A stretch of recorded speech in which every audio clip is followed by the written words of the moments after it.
tudo bem? Hoje é dia de falar de Amélie Poulain aqui no Coquetel F. Vocês já assistiram um filme, certo? Logo no começo do filme mostram a Amélie pequenininha. Mostram que ela não ia para a escola porque o pai dela, que era médico, acreditava que ela tinha uma anomalia cardíaca.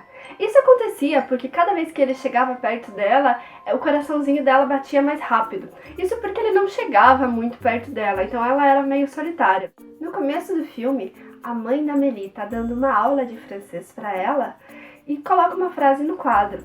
Acontece que a Amélie errou a leitura e a mãe dela ficou brava. Vamos dar uma olhada?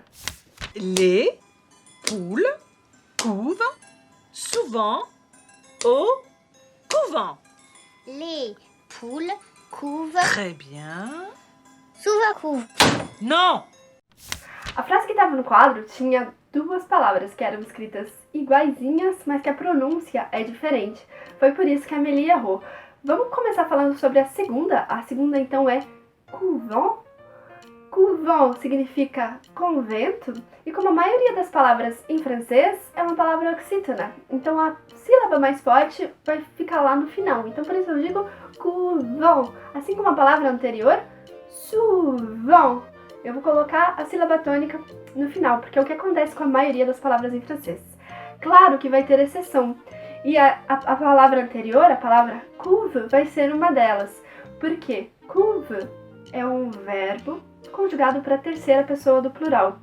Os verbos regulares em francês, quando eles são conjugados, a terceira pessoa do plural leva um ENT no final. A terceira pessoa do plural, então eles ou elas. No caso do exemplo, seria elas, as galinhas, les poules, couvent, então chocam.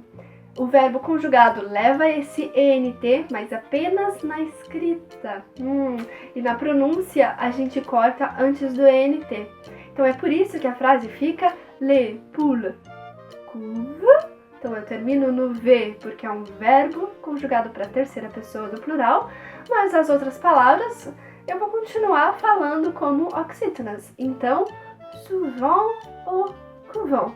Essa frase não tem muito sentido. As galinhas chocam com frequência no convento, mas ela é muito útil para a gente ver a diferença entre essas duas palavras. Isso acontece com uma certa frequência em francês. Existem várias palavras que têm significados diferentes, mas se escrevem igual. Eu vou dar mais alguns exemplos para vocês. Por exemplo, a palavra content. Eu posso dizer je suis content, eu estou contente. Mas se eu for usar o verbo conter, conjugado para a terceira pessoa do plural, eu posso dizer il conte des histoires. E esse conte vai ser escrito da mesma maneira que a palavra content. Mais um exemplo. A palavra résident. Eu posso dizer le résident est ici, o residente está aqui, por exemplo. Mas se eu for usar o verbo résider, conjugado para a terceira pessoa do plural, ele vai terminar com ENT, mas esse ENT a gente não vai falar. Então, se eu colocar eles residem aqui, por exemplo, vai ficar il réside ici, certo? A palavra também é escrita da mesma maneira, mas pronunciada de jeito diferente.